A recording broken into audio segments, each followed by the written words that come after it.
ஹalleluya, good morning. இன்னொரு நாள் நம்முடைய வாழ்க்கையில ஆண்டவர் கொடுத்து கொண்டே இருக்கிறாரு. அதுக்காக அவரை துதிக்கவும், அவரை ஆராதிக்கவும், அவருடைய வார்த்தைகளை கேட்கவும், அவரிடத்துல வேண்டிக் கொள்ளவும், அவருடைய கிருபையில வாழவும் நமக்கு அவருடைய சமூகம் ரொம்ப முக்கியங்க. பரிசுத்த வேதத்தை நம்ம வாசிக்கும் போது கர்த்தருடைய ஆவியை, அவருடைய மனதையும், அவருடைய பிரசன்னத்தையும் நம்ம உணர்வதால, சரி வாங்க இந்த தியானிக்கிற நேரத்தை கர்த்தர் ஆசீர்வதிக்கும்படி சிறிய ஜெபத்தோடு முன்னுக்கு செல்வோம். பரிசுத்தரே, எமக்கு நன்றி ஆண்டவரே. உண்மைதான் ஆண்டவரே, இந்த உலகத்தின் அநேக விஷயங்கள்ல நாங்க மூழ்கி கொண்டு மிதந்து கொண்டு நீர் இருக்கிறீர் என்ற விஷயமும், உம்முடைய சமூகம் எங்களுக்கு வேண்டும் என்ற விஷயமும், எங்களை தேற்றுகிற தேவனாக எங்களுக்கு உம்முடைய எண்ணங்களையும் ஆலோசனைகளையும் எங்களுக்கு உணர்த்துகிறவராக அவைகள் எங்கள் பேரிலே நிறைவேறும்படி எங்களை நீர் அறிந்திருக்கிறீர் என்று, தெரிந்து கொண்டீர் என்று நம்ப உதவி செய்யுங்க. எங்களோடு பேசும்படிக்கு கிறிஸ்துவின் நாமத்தில் ஜெபிக்கிறோம் நல்ல பிதாவே, ஆமென். எப்படி இருக்கிறீங்க? களைத்து போயிருக்கிறீங்களா? வெறுத்து போயிருக்கிறீங்களா? சோர்ந்து இருக்கிறீங்களா? நெருக்கத்தில் இருக்கிறீங்களா? கஷ்டத்தில் இருக்கிறீங்களா? பாடுகள்ல இருக்கிறீங்களா? ஒன்றும் புரியாத நிலைமையில் இருக்கிறீங்களா? மோசமான நிலைமைக்கு தள்ளப்பட்டு இருக்கிறீங்களா? பாருங்க, எத்தனை நிலை இருக்கிறதோ மனிதன் இந்த உலகத்துல வாழும்போது அந்தந்த நேரத்துல இது எல்லாம் நமக்கு வந்து கொண்டுதான் இருக்கும். ராஜாவானாலும் ஏழையானாலும் யாரா இருந்தாலும் மனித பிறவியாய் பிறந்தவனுக்கு இப்படிப்பட்ட சூழ்நிலைகள் எல்லாம் இருக்கும். ஆனா இப்படிப்பட்ட நிலைமைகளில் இருக்கிற நமக்கு தேறுதல் நம்முடைய ஆண்டவரிடத்திலிருந்து மட்டும்தான் கிடைக்கும். விடுதலை தேவனுடைய வழிகளை அறிகிற கிருபை அவருடைய சமூகத்துல நாம் பெற்றுக்கொள்வோம். சோர்ந்து போனவங்களுக்கு தேர்தல் வேண்டுங்க. சோர்ந்து போயிருக்கிறவங்கள நம்ம திரும்ப திரும்ப விமர்சிக்கிறதுனால, நீ தப்பு செஞ்சுட்ட என்று, நீ எவ்வளவு பிரயாசப்பட்டாலும் எதுவும் சாதிக்கல என்று சொல்லி நாம சொல்றதால அந்த சோர்ந்து போனவங்க இன்னும் கூட சோர்ந்து போவாங்கல்ல. சொல்லுங்க, நீங்க மற்றவங்களை தேற்றுவதற்கு ஆசைப்படுவீங்களா அல்லது மற்றவங்களை கஷ்டப்படுத்தவும் வெறுப்பேற்றவும் விரும்புவீங்களா? சுயமா நாம யாரையும் கஷ்டப்படுத்தணும்னு நினைக்க மாட்டோம். ஆனா நமக்கு தெரியாமலேயே நம்முடைய வார்த்தைகளால, நம்முடைய நடக்கையினால, அந்த சூழ்நிலையின் தாக்கத்தினால அநேகருக்கு நம்ம வேதனை உண்டாக்குறவங்களா இருக்கிறோம். நம்முடைய வாயிலிருந்து வருகிற வார்த்தைங்க ஆறுதல் படுத்துகிற வார்த்தைகளை விட தீர்ப்பு தீர்க்கிற வார்த்தைகளா, விமர்சிக்கிற வார்த்தைகளா அதிக சதவீதம் இருப்பது நம்ம கவனிக்க முடியும். இப்போ எல்லாருக்கும் செல்போன்ல ரெக்கார்டிங் இருக்குல்ல. ஒரு நாளெல்லாம் நீங்க என்ன பேசுறீங்கன்னு சொல்லி உங்க போன்ல ரெக்கார்ட் பண்ணி நீங்களே அதை கேட்டு பாருங்க. அதுல எத்தனை பிரயோஜனமான வார்த்தைகள் இருக்கு, எவ்வளவு தேற்றுகிற வார்த்தைகள் இருக்கு, எவ்வளவு பாசிட்டிவ் இருக்கு, எவ்வளவு நேரத்துக்கு ஏற்ற அந்த வார்த்தைகள் இருக்கு, எவ்வளவு உதவியான வார்த்தைகள் இருக்கு, எவ்வளவு வீணான வார்த்தைகள் இருக்குன்னு கணக்கு பார்த்தா நமக்கே ஆச்சரியமா இருக்கும்.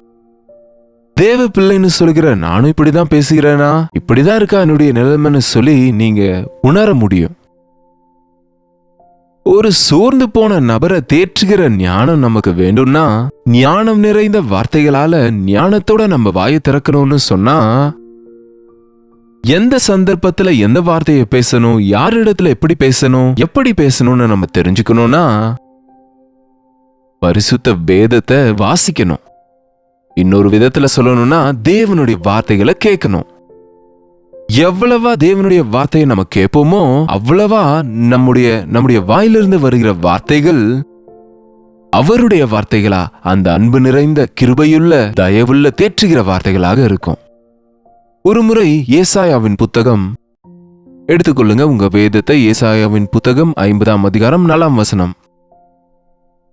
இளைப்படைந்தவனுக்கு சமயத்திற்கேற்ற வார்த்தை சொல்ல நான் அறியும்படிக்கு கர்த்தராகிய ஆண்டவர் எனக்கு கல்விமானின் நாவை தந்தருளினார்.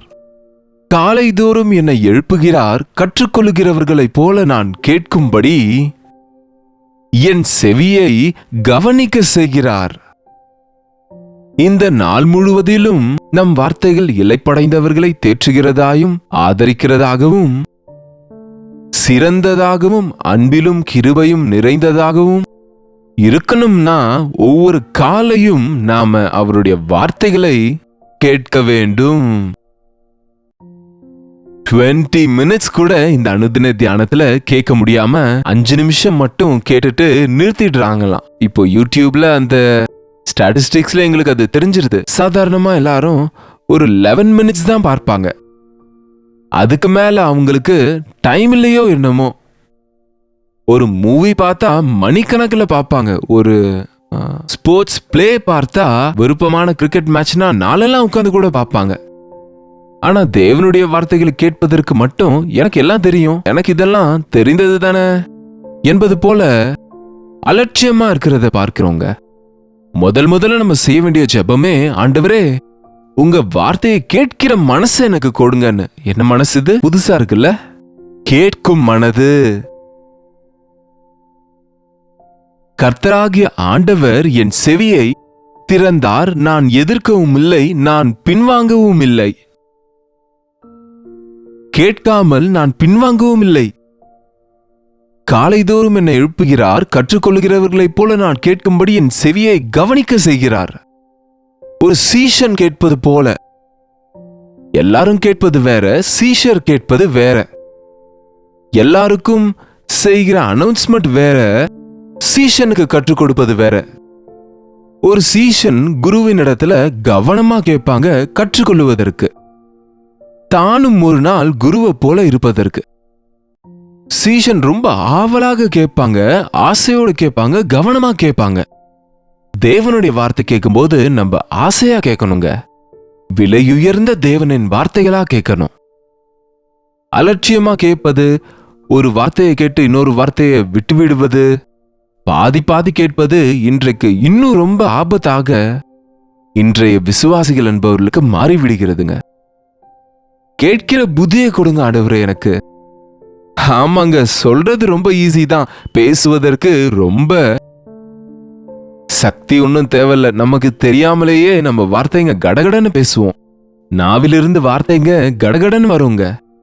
ஆனா கேட்பதற்கு நமக்கு பொறுமை வேணும், கற்றுக்கொள்ளணுன்ற ஆசை வேணும். கேட்காவிட்டா பேச முடியாது. அதனாலதான் டெஃப் அண்ட் டம்ப்னு சொல்லுவாங்க. சிலருக்கு அவங்க நாவு நல்லா தான் இருக்கும், ஆனா அவங்களுடைய காதுகள் கேட்காததுனால அவங்களால பேச முடியாது. பாருங்க, நம்ம சின்ன பிள்ளைங்க பேசுறாங்கன்னா அந்த பெற்றோரின் வார்த்தைகளை கேட்கறாங்க. அதனாலதான் வாட் இஸ் யுவர் மதர் டங்னு சொல்லுவாங்க. அம்மாவுடைய வார்த்தைகளை கேட்பதனால அம்மாவுடைய மொழியில பேசும் அது வளரும் போது. இன்றைக்கு அமெரிக்கா போன்ற தேசங்கள்ல பிறக்கிற பிள்ளைகளுக்கு 3 வயதாச்சு 4 வயதாச்சு ஆனா பேச வரலன்னு சொல்றாங்க. காரணம் என்ன தெரியுமா? அப்பா ஒரு மொழி பேசுவாரு, அம்மா ஒரு மொழி பேசுவாங்க, ஸ்கூல்ல இன்னொரு மொழி பேசுவாங்க, இன்னும் அதிகமான நேரம் அந்த குழந்தைய தனியா விட்டுருவாங்க. அதனால அந்த வார்த்தைகளை கேட்காம அந்த குழந்தைக்கு மெதுவா வருது வார்த்தைகள். அது எதுவும் பெரிய பலவீனம் கிடையாது. பிள்ளைகளோட நேரத்தை செலவிடுங்க. அந்த காலத்துல நமக்கு காமன் ஃபேமிலிஸ் இருந்ததால ஒருவேளை அம்மா சமையல்லையும் அப்பா வேலையிலையும் பிஸியா இருந்தாலும் தாத்தாவோ பாட்டியோ பிள்ளைகளை மடியில உட்கார வைத்துக் கொண்டு ஏதோ ஒரு கதைகளை சொல்லிட்டு இருப்பாங்க. அதுக்குதான் இன்றைக்கு பிள்ளைங்க திறமையா பேசுகிறவங்களா இருப்பாங்க, எத்தனையோ வார்த்தைகளை கற்றுக்கொள்வாங்க. இயேசுவின் வார்த்தைகளை நம்ம கேட்டுட்டு இருந்தா அவர் மொழி நம்ம வாயில இருக்குங்க. உலக மொழிகள்லாம் அவங்க மொழியை நல்லதுன்னு சொல்லுவாங்க, ஆனா எல்லாத்துலயுமே கெட்டது இருக்குங்க.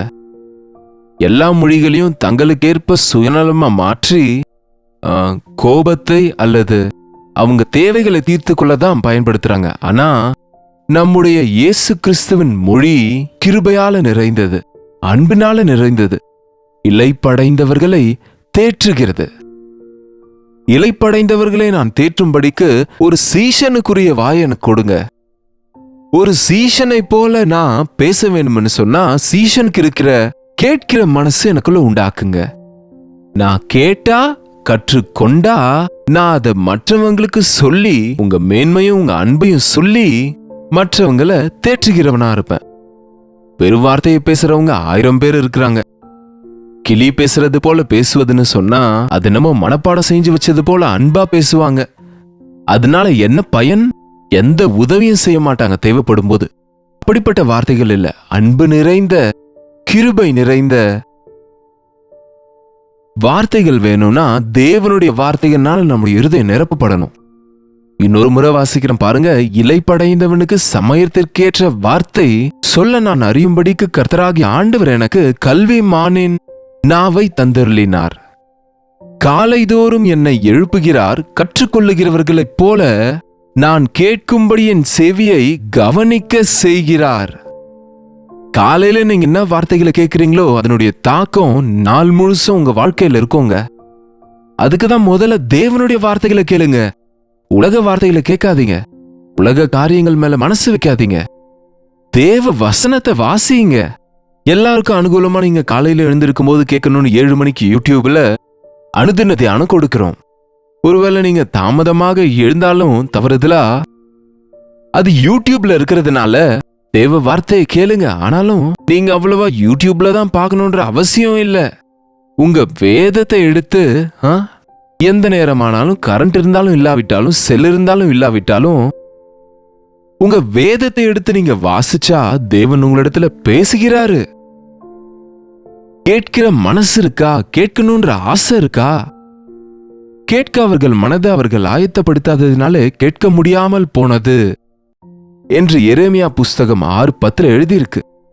கேட்கும்படி அவங்க இருதயத்தை அவங்க ஆயத்தப்படுத்த மாட்டாங்க. கேட்கணும் என்கிற கான்சென்ட்ரேஷன் இருக்காது. என்னங்க, தேவனுடைய வசனத்துல அவங்க ஆசை இல்லாதவங்களா இருக்கிறாங்க. தேவனுடைய வசனத்தை அலட்சியம் செய்து தேவனுடைய வசனம்னா ஆசைப்பட மாட்டாங்க. அப்படிப்பட்ட நிலைமையில நம்முடைய வாழ்க்கையில வெற்றி இருக்காதுங்க. நம்ம யாருக்கும் ஆசீர்வாதமா இருக்க முடியாது. நமக்கே ஆறுதல் கிடைக்காது. நம்ம யாரை தேற்ற முடியும்? நம்மளே இலைப்படைந்து போவோம், கலைச்சு போவோம் இந்த உலக வேலைகளை விழுந்து. அப்போ இன்னொருத்தரை எப்படி நாம தேற்ற முடியும்? தேவன் நமக்கு கேட்கிற மனசு கொடுக்கும்படிக்கு நம்மை ப்ரிப்பேர் பண்ணுவார். ஆண்டவர் என் செவியை திறந்தார், நான் அவரை எதிர்க்கவில்லை.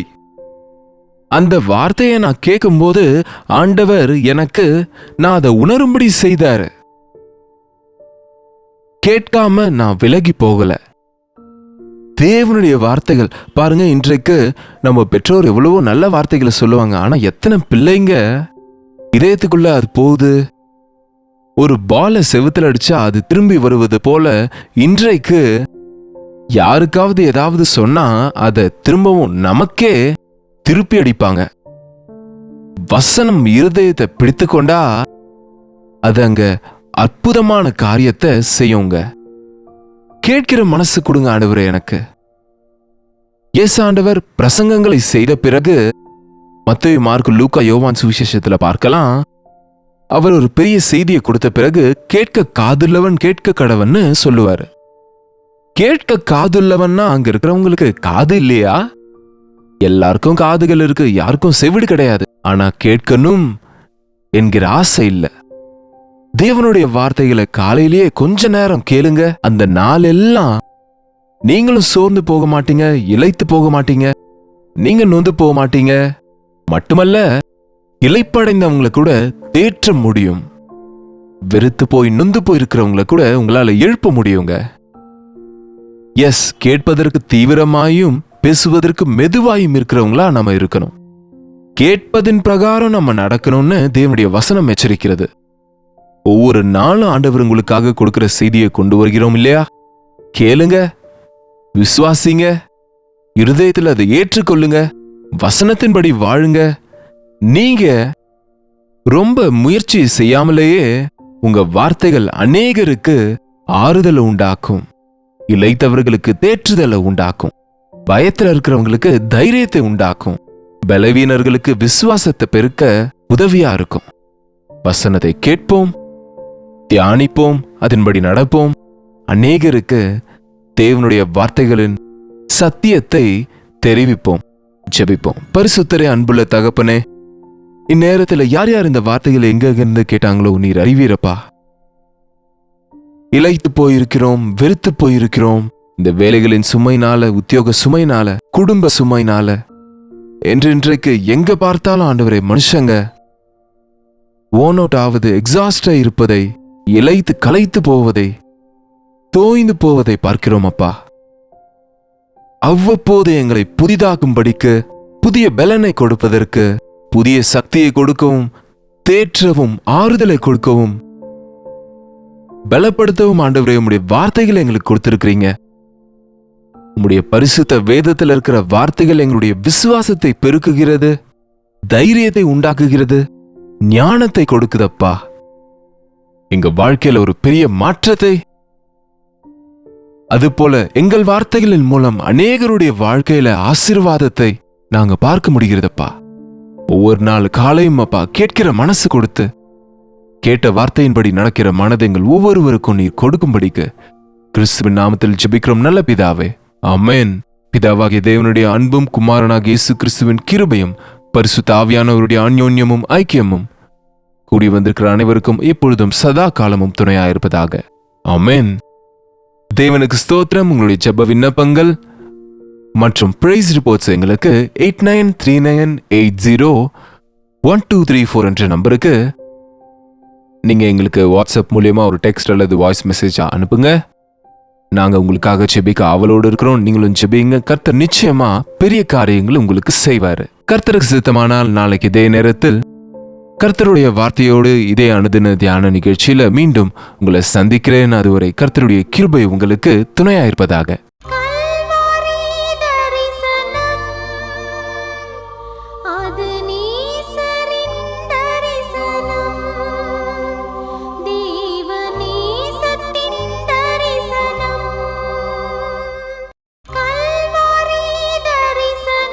ஒவ்வொரு நாளும் வசனம் தியானிப்பேன், ஒவ்வொரு காலையிலும் உம்மை சந்திப்பேன். ஒவ்வொரு நாளும் வசனம் தியானிப்பேன், ஒவ்வொரு காலையிலும் உம்மை சந்திப்பேன். என்னோடு பேசும் தெய்வம் நீ, இன்றும் என்னோடு பேசிடும். வார்த்தை ஜீவன் உள்ளது, இன்றே என் வாழ்வை மாற்றிடும். அனுதின தியானம்